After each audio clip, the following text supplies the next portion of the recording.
Hello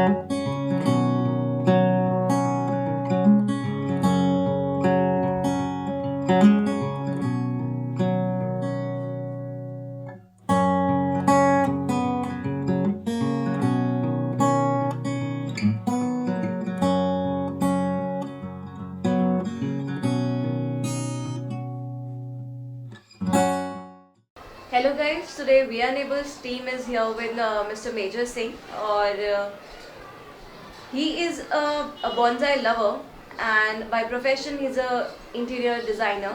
So आज हम उनसे बात करेंगे और उनसे जानेंगे उनके पैशन जो कि बॉन्साई के लिए है. तो सर मैं सबसे पहले तो आपसे जानना चाहूँगी कि आपका ये जो इंटरेस्ट है बॉन्साई के लिए ये कैसे डेवलप हुआ?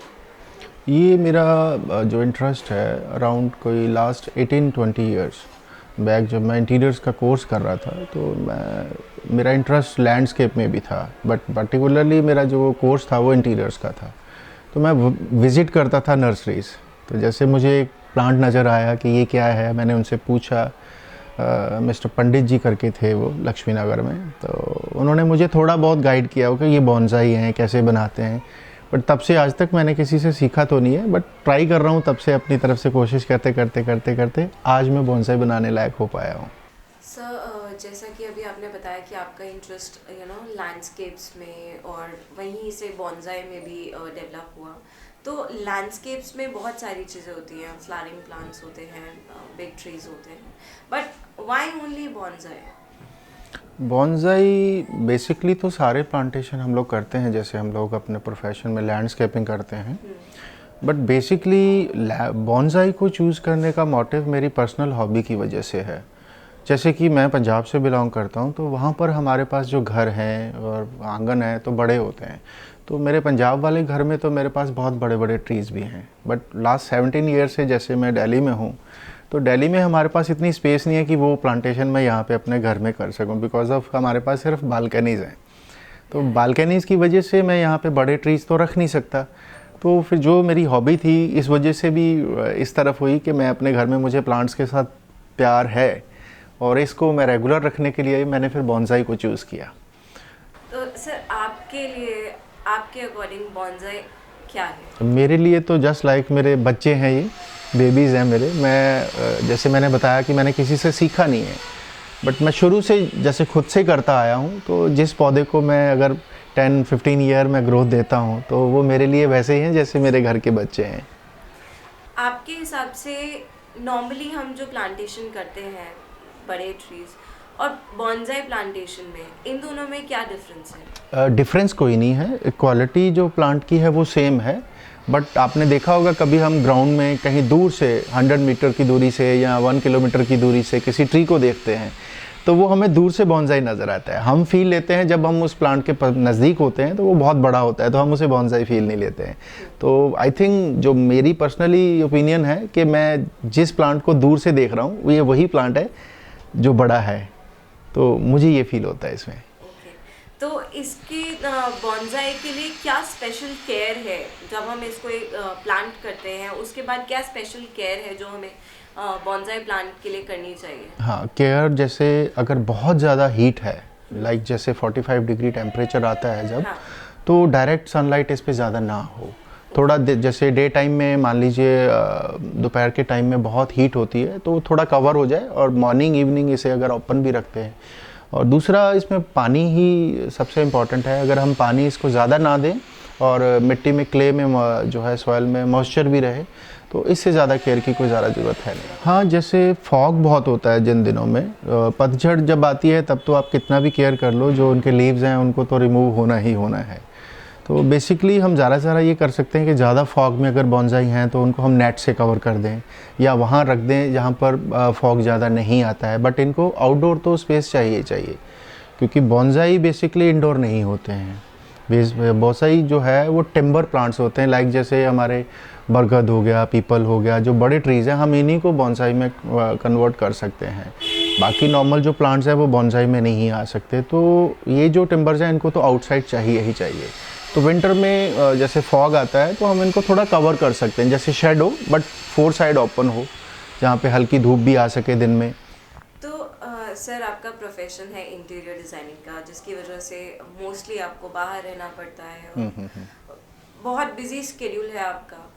तो इस बिजी स्केड्यूल में आपको अपना जो पैशन है बॉन्जाइज के लिए, उसके लिए टाइम कैसे मिलता है और किस तरह से आप उस टाइम को मैनेज करते हैं? बेसिकली तो इतना बड़ा इशू नहीं है ये हमारा। जैसे मैंने बताया था कि जब बहुत गर्मियाँ होती हैं देन उस वक्त तो थोड़ी सी प्रॉब्लम आती है कि अगर इनको ढंग से डेली पानी ना दिया जाए, इनकी केयर ना हो तो ये डेड हो सकते हैं।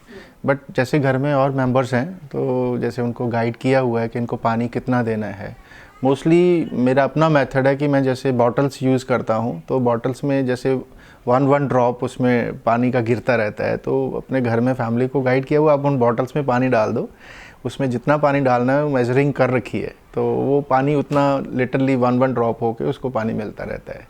तो लखनऊ में है कि कंपनी एक्चुअली उनके पास टाइमर है जिसमें हम अगर उसमें 30 मिनट्स का टाइमर डालते हैं तो 30 मिनट्स तक ही उसमें 1 ड्रॉप पानी का उसमें जाता रहता है सोयल में। जितना amount of water is necessary plant के लिए उतना वो 1 ड्रॉप में हो जाता है। बेसिकली सॉइल में सिर्फ मॉइस्चर का होना ही काफ़ी है, मिट्टी को ड्राई नहीं होना चाहिए, जिस वजह से उसको फिर जैसे किसी भी इंसान को भूखे को खाना चाहिए, प्यासे को पानी चाहिए, तो प्लांट की भी एक नीड है, तो एटलीस्ट उसमें मॉइस्चर ज़रूर रहे, ड्राई ना हो।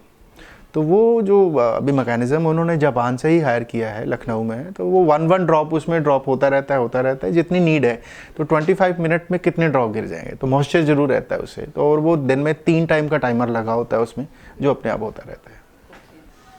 तो सर लास्ट 18 ईयर्स से आप बॉन्जाइज क्रिएट कर रहे हैं, तो मैं जानना चाहूँगी कि कौन कौन से बॉन्जाई प्लांट्स हैं जो आपने क्रिएट किए हैं? जैसे लास्ट 18 ईयर्स से तो मुझे वैसे प्लांट्स की इतनी नेम्स की नॉलेज नहीं थी कि मुझे कौन कौन से बनाने चाहिए, बट लास्ट अराउंड कोई 10 ईयर से मुझे पता चला कि हमें कौन कौन से प्लांट्स जो है बॉन्जाई में बनाने चाहिए।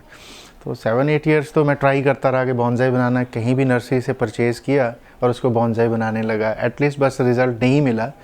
तो फिर अराउंड 10 ईयर से मुझे पता चला कि हम किन किन प्लांट्स को बॉन्जाई में कन्वर्ट कर सकते हैं। लाइक जैसे बरगद हो गया और फाइकस हो गया है। फाइकस में भी सो मैनी वैरायटीज़, वैसे तो हम बरगद को भी फाइकस ही बोलते हैं। ब्लैक फाइकस हो गया, बेंजामिन फाइकस हो गया, ये जेड हो गया। सर मैं आपके सबसे ओल्डेस्ट प्लांट के बारे में जानना चाहूँगी। सबसे ओल्डेस्ट बॉन्जाई प्लांट आपका कौन सा है? मेरा सबसे ओल्डेस्ट प्लांट जो है वो जेड ही है, बिकॉज ऑफ मैंने जब उसको परचेज़ किया था काफ़ी टाइम पहले, तो उसे मैंने इस मोटिव से नहीं परचेज़ किया था कि मैं इसे बॉन्जाई बनाऊंगा, बट जैसे बॉन्जाई में इंटरेस्ट बना मेरा, तो मैंने उसे ही बॉन्जाई में फिर कन्वर्ट करने की कोशिश की, जो करते करते आज मेरे पास अराउंड 17 ईयर्स हो गए उसको मेरे पास। तो जेड प्लांट मेरा बॉन्जाई ओल्डेस्ट प्लांट है। ओल्डेस्ट प्लांट है। और काफ़ी सारे बॉन्जाइज जैसे कि आपने बताया क्रिएट किए हैं, बट देन आपका उन सभी प्लांट्स में से सबसे फेवरेट बॉन्जाई प्लांट कौन सा है? बरगद ही है मेरा सबसे फेवरेट प्लांट, बिकॉज ऑफ इसकी जो ऊपर मेन ब्रांचेस से भी जो हमारी रूट्स कन्वर्ट अपने क्रिएट होती हैं, फिर जब हम उन्हें सॉइल में ला के अंदर इन्वर्ट करते हैं, तो जो ब्यूटी उसमें आती है। जैसे मैंने बताया था आपको कि हम कहीं दूर से किसी बड़े ट्री को देखते हैं तो वो हमें स्मॉल फील होता है, जिससे मुझे बॉन्जाई में इंटरेस्ट मेरा बना। तो वो बरगद ही एक ऐसा प्लांट है जो मुझे दूर से बहुत मतलब इंटरेस्ट उसमें मेरा उठता है अपना। So here we have the oldest bonsai plant, and we can see the unique thread work. So Major, I would want to know कि what is unique in this and what is the purpose of this thread work? जैसे कि आप देख रहे हैं मैंने इसमें कई बॉल्स बनाई हुई हैं एक प्लांट में। Yes. तो बेसिकली हम किसी एक बॉल को अगर क्रिएट करते हैं विद कटिंग, जो बॉन्जाई का टेक्निक्स हैं, तो एक बॉल को तैयार होने में मुझे बहुत टाइम देना पड़ता है, अराउंड 2-3 ईयर्स। Okay. तो मैं कटिंग करता हूँ तो टाइम ज़्यादा लगेगा। जैसे हम आप देख रहे हैं ये ब्रांच हमारे पास ऑलरेडी अभी रेडी है, बट ये मैं अगर इसको यहीं से काट दूंगा और अनदर ब्रांच की मैं वेट करूँगा तो वो अराउंड 2 ईयर्स ले लेगी अपनी ब्रांच को क्रिएट होने में। बट मैं इसी ब्रांच को थ्रेड के साथ फोल्ड अप कर देता हूँ। फोल्ड अप करके थ्रेड के साथ उसे टाई करता हूँ, तो मेरे पास बॉल जो है वो 6 मंथ में क्रिएट हो जाती है। इस वजह से मैं इसको थ्रेड यूज़ करता हूँ। बट हम अगर डिफरेंट शेप भी चाहते हैं, लाइक जैसे ट्रायंगल हो गया या स्क्वायर हो गया या अम्ब्रेला हो गया, हम अम्ब्रेला के लिए तो यूज़ कर सकते हैं थ्रेड को, बट हम बेसिकली जो पर्पज़ है थ्रेड को यूज़ करने का वो इसको हैवी करने के लिए है, ताकि हमें कटिंग ना करनी पड़े। बट ट्रायंगल के लिए पहले हम उसे थ्रेड के साथ ही हैवी लुक दे पाते हैं, देन फिर हमें कटिंग कर कर ही उसे शेप देनी होगी, लाइक स्क्वायर हो गया, ट्रायंगल हो गया। और फिर दूसरा जो है, जेड प्लांट की जो ब्रांचेस होती हैं वो बहुत सॉफ्ट होती हैं। अगर हम इसमें, जैसे आप ये देख रहे हैं वायर्स हैं, अगर मैं ये वायर इसमें यूज़ करूँगा, जब हम उसे प्लायर से टाई करते हैं तो ये ब्रांचेस टूट जाती हैं, बिकॉज ऑफ ये हार्ड नहीं होती हैं।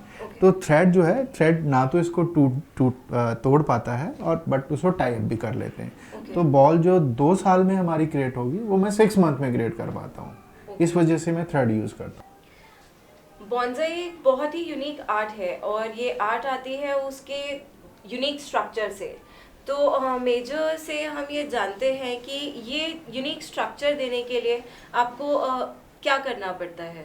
बेसिकली जैसे हम किसी भी प्लांट को ग्रो अप पहले करते हैं, जैसे हमारे पास बरगद है, तो बरगद में कई सारी ब्रांचेस होती हैं। कुछ नेचुरल ब्रांचेस होती हैं जो शेप अप हो जाती हैं, मगर जो हम शेप इमेजिन करते हैं किसी भी प्लांट में, लाइक जैसे मैं फील करता हूँ कि मैं इसे विंड की शेप दूँ, कि हवा चल रही है और ये वन साइड पे ही सारा कुछ इसके लीव्स वगैरह हैं चल रहे हैं, तो हमें उसे वो शेप देने के लिए हमें वायर्स यूज़ करनी पड़ती है, ताकि हम उस ब्रांच को उसी एंगल पे टाई करके रखें अराउंड। जैसे जब तक वो ब्रांच उसी पोजीशन में स्टिल नहीं हो जाएगी, तब तक हम उस वायर से उसको टाई अप रखते हैं। वायर का मोटिवली आप जो फील करते हो बॉन्साई को शेप देने के लिए, उस शेप में उसे आप क्रिएट कर पाओ। ओके, तो is there any duration to give it a shape कि आपने वायरिंग कर दिया और इस ड्यूरेशन में एक टाइम लिमिट सेट हो गया कि 5 दिन में या 10 दिन में ये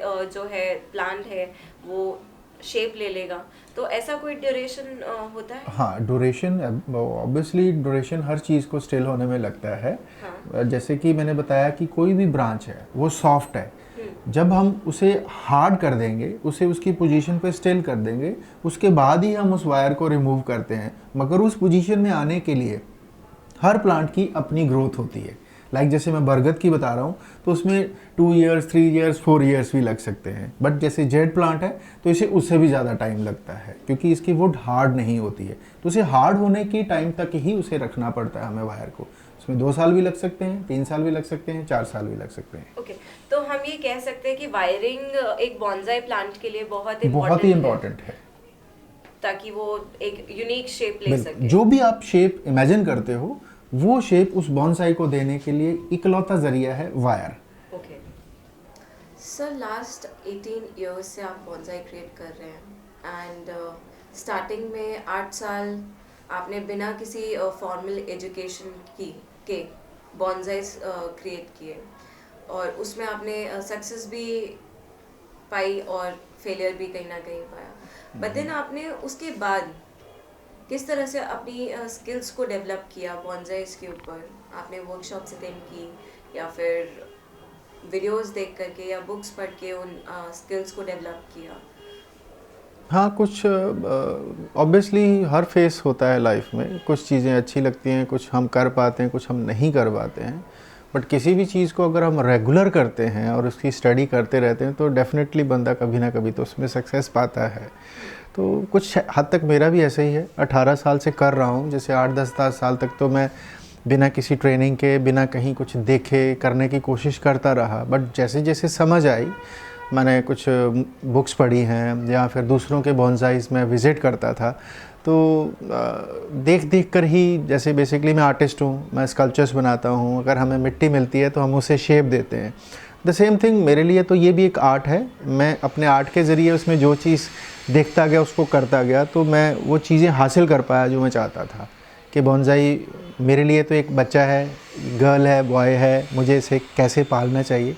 तो कोशिश करते करते मैं बॉन्साई बनाना सीख पाया। बट मैंने कोई वर्कशॉप नहीं अटेंड की है, किसी से कोई कोचिंग नहीं ली है। जो किया है बुक्स वगैरह देखकर, या अभी लेटेस्ट टेक्नोलॉजीज़ आ गई हैं, फेसबुक है, व्हाट्सएप है, जो हम शेयरिंग करते हैं एक दूसरे को, तो यूट्यूब पे देखकर कि ये कटिंग कैसे करते हैं। तो इसके अलावा तो और कोई वर्कशॉप मैंने नहीं ज्वाइन की है। Thank you so very much, sir, for sharing your insights about bonsais, and we wish you all the best. We are Neighbors team wish you all the best, and next time whenever we meet you, we see more, bonsais around you. I Thank hope. you so much. Thank you.